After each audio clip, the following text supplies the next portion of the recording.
కేంద్రంలోని ఎన్డీఏ ప్రభుత్వంపై మంత్రి ఉత్తమ్ కుమార్ రెడ్డి తీవ్ర స్థాయిలో మండిపడ్డారు. శుక్రవారం గాంధీ భవన్లో ఏర్పాటు చేసిన రాష్ట్ర పార్టీ విస్తృత స్థాయి సమావేశంలో మంత్రి ఉత్తమ్ పాల్గొన్నారు. పార్లమెంట్లో విపక్షాలకు గొంతే లేకుండా చేశారని మండిపడ్డారు. దేశంలో ప్రజాస్వామ్య విలువలు కాపాడే పార్టీ కాంగ్రెస్ ఒక్కటే అని చెప్పారు.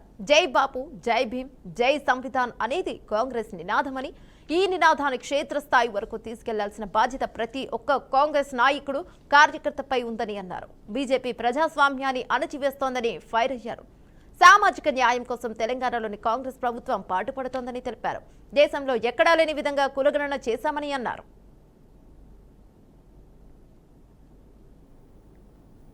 స్వతంత్ర భారతదేశంలో బీసీ కులగణన ఎవరూ చేయలేదు. The last known caste census was in 1931.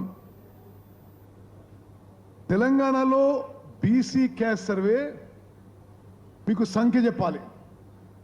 94,000 మంది ఎన్యూమరేటర్స్, 10,000 మంది సూపర్వైజర్స్, 104,000 మంది ఏకాగ్రతతో, పూర్తి ఫోకస్తో, కాన్సన్ట్రేషన్తో 50 రోజుల పాటు మరే కార్యక్రమం లేకుండా ఒక్కొక్క ఎన్యూమరేటర్కి ఒక్కో రోజుకి 10 కంటే ఎక్కువ పని ఇవ్వకుండా వాళ్ళందరికీ పని చేసినందుకు గవర్నమెంట్ నుంచి కొంత ఇన్సెంటివ్ ఇచ్చి 160 కోట్ల రూపాయలు ఖర్చు పెట్టి మన ప్రభుత్వం బీసీ కులగణన పూర్తి చేసిందని చెప్పి నేను మనవి చేస్తాను.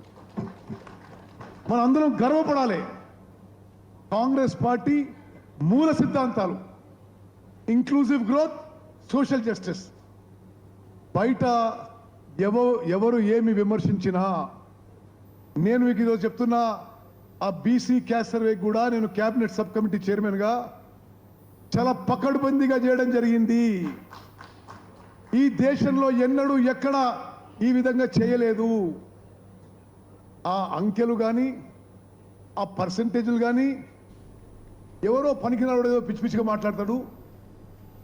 ఆ రికార్డులో ఏమీ తేడా ఉండదు.